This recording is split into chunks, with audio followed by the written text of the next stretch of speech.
Je suis Damaris Samao, historienne de la photographie et commissaire et attachée de conservation au Musée national d'art moderne Centre Pompidou.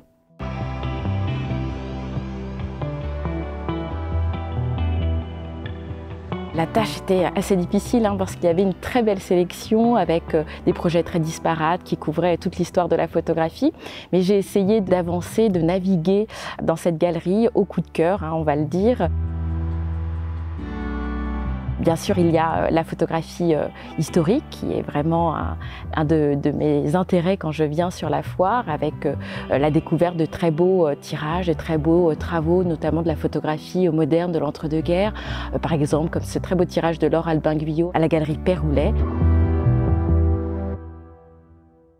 Mais aussi des photographies anonymes de l'entre-deux-guerres que l'on peut retrouver par exemple à la galerie Lumière des Roses avec ce tirage d'une vue assez vertigineuse, typique de la photographie de la Nouvelle Vision. Ce qui est intéressant aussi, c'est de redécouvrir plutôt des travaux moins connus de photographes qui ont été un petit peu éclipsés de l'histoire de la photographie. Je pense par exemple à Shigeru Onishi, qui est présenté par la galerie japonaise même. Shigeru Onishi est un photographe très actif dans les années 50-60 et qui est un vrai virtuose de la chambre noire et qui est très inspiré aussi de la peinture gestuelle des années 50. Pour continuer sur la photographie japonaise, je voudrais parler de Mari Katayama, qui est présentée par la galerie Akiyo Nakazawa.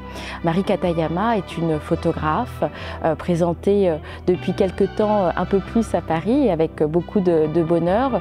Et ce qui est intéressant dans son travail performatif, où elle se met en scène, c'est que Mari Katayama fait de son handicap, de son corps, le sujet de ses photographies.